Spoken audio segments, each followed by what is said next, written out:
JBN, we keep you informed. Coming up in the news today, motorcyclist killed in St. Anne. Police fatal shootings done so far in 2019. HIV cases soars in Jamaican prisons. Accused US visa fraudster nabbed in Kingston. Man disarmed after pulling firearm during dispute. And reggae girls held to draw by South Africa. Please remember to like, subscribe, share, leave us a comment and click the notification bell to receive our daily news items. Motorcyclist killed in St. Anne. The Jamaica Constabulary Force JCF are reporting that 21-year-old Dylan Henry from Front Street in Great Pond, St. Anne, died from injuries he received in a vehicular collision on Front Street on Saturday, April 6. According to reports, about 3:40 p.m., Henry was riding a motorcycle which collided with a Nissan AD wagon that was traveling in the opposite direction. The police were summoned and Henry was taken to the hospital where he was pronounced dead. Police fatal shootings down so far in 2019. There is a reduction in the number of fatal shootings by police since the start of the year. Statistics from the Jamaica Constabulary Force show that 21 civilians were killed by police personnel between January 1 and April 6, 2019. This is 12 fewer cases when compared to the corresponding period last year. There has, however, been an increase in the number of people killed by licensed firearm holders. A total of 6 persons were fatally shot, 5 more when compared with the same period in 2018, and 2 persons were killed by security guards. Meanwhile, the figures indicate that there was a fall in the number of persons arrested by the police during the period. The statistics show that a total of 3,350 arrests were made compared with 3,807 recorded in 2018. The majority of the arrests, 287 cases, were for breaches in the Firearms Act. This was followed by 248 cases of breaches of the Dangerous Drugs Act and 161 arrests for possession of offensive weapons. HIV cases soars in Jamaican prisons. Inmates inside Jamaican prisons are contracting HIV at an alarming rate according to a 2018 study. Concern is growing among experts who say that upon release from prison, ex-cons engage in sexual relationships with women who have no knowledge of their HIV status.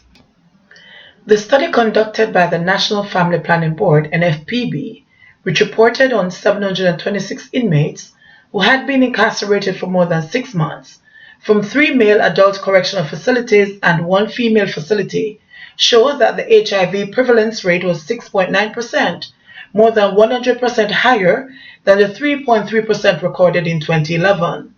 The prison HIV prevalence rate is almost 4 times higher than the national average of an estimated 1.8%.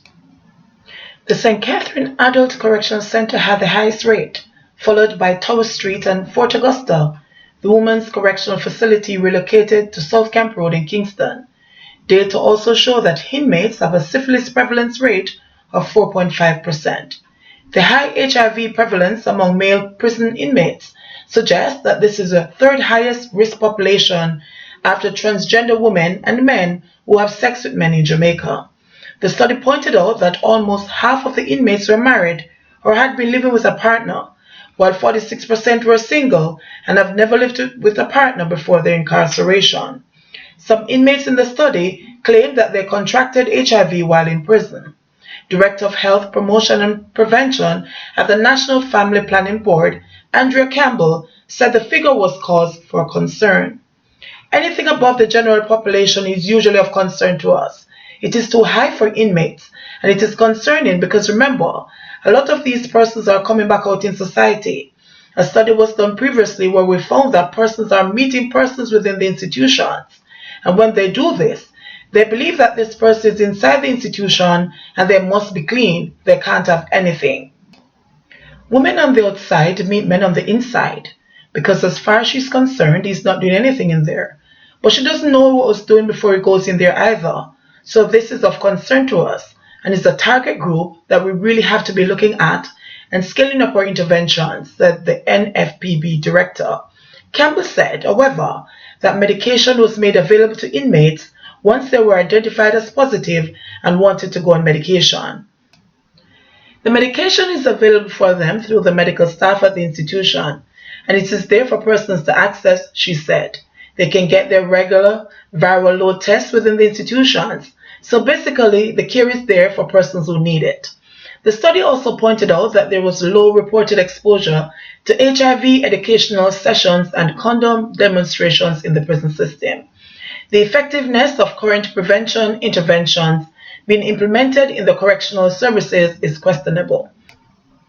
Although there was high current knowledge of HIV in some areas, approximately two-fifths did not know if HIV could be transmitted by mosquitoes, and about one-third were not sure if HIV could be transmitted by sharing food, said the study. Based on the findings, Campbell said that the NFPB proposed to the Department of Correctional Services a series of interventions, including individual and group educational sessions at least 3 times per month, as well as the training of officers to reduce stigma and discrimination and the training of peer educators. Responding to the data, Health Minister Dr. Christopher Tufton says that he'll be seeking to engage in discussions to see what can be done to address the crisis. Any spread of any disease from the public health perspective would be concerning to us. So the issue becomes, how do we assess the information as the report has done?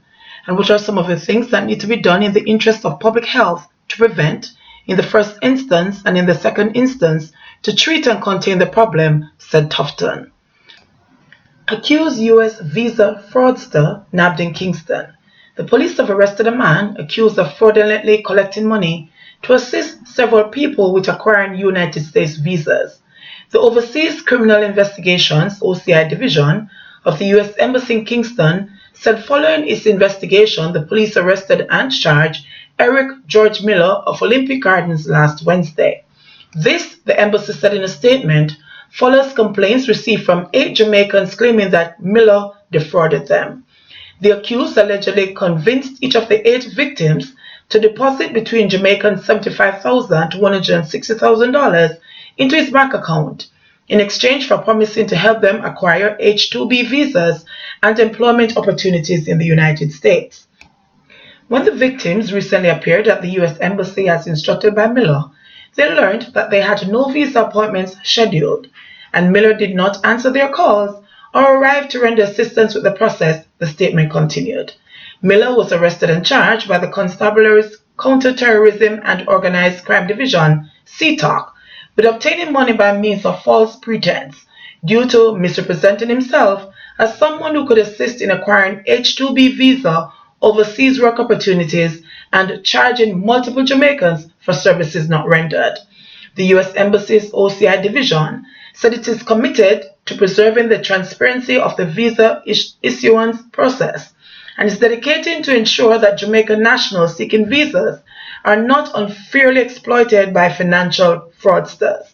OCI said it actively and persistently investigates allegations of fraud related to U.S. visa applications with support from the JCF. Man disarmed after pulling firearm during dispute. The police have arrested a man who reportedly brandished a firearm during a dispute in the Willowdon community, located in Spanish Town, St. Catherine, on Sunday night, April 7. The Constabulary's Corporate Communications Unit, CCU, said about 8:45 p.m. the accused allegedly pulled the firearm during an altercation with another man, but a tussle ensued and he was disarmed. A Beretta 9mm pistol with a magazine containing 7 rounds of ammunition said to be taken from him was subsequently handed over to the police. He was taken into custody. However, his identity has been withheld pending further investigations. Reggae Girls held to draw by South Africa. Jamaica's Reggae Girls played out a measured 1-1 draw with South Africa in a friendly international at the Moses Mahibe Stadium in Durban, South Africa on Sunday. Star striker Khadija Shaw produced a moment of brilliance in the 58th minute, beating 4 defenders before slotting home to secure the equalizer for the Jamaicans, who had fallen behind in the 26th minute when Linda Mothelu capitalized on an error from Jamaican skipper Konya Plummer to send the host in front. Both teams were continuing their preparation ahead of their first appearances at the FIFA Women's World Cup in France in June, with the South Africans using the game as a farewell to their nation ahead of their training camp. Shaw thanked the hosts for their welcome and said she and her teammates knew coming to the game that they would face a tough opponent. South Africa is a very organized team and they're also pretty physical, so we knew it would be a tough game, but we came and did what we had to do, said Shaw. It wasn't the best performance from us, but at halftime we talked about it and we knew we had to relax. The crowd was of course behind South Africa and we were playing too slow in the first half. But we want to thank South Africa for having us here. They treated us really well and it was a great experience, said Shaw. The Jamaicans will continue their preparations against Panama on May 19 at the National Stadium before facing Scotland on May 27 in Scotland. The Reggae Girls have been drawn in Group C at the FIFA Women's World Cup alongside Brazil, Italy and Australia. They will get their campaign started on June 9 against Brazil. They will play Italy on June 14 and Australia on June 18. JBN, we keep you informed. Please remember to like, subscribe, share, leave us a comment and click the notification bell to receive our daily news items.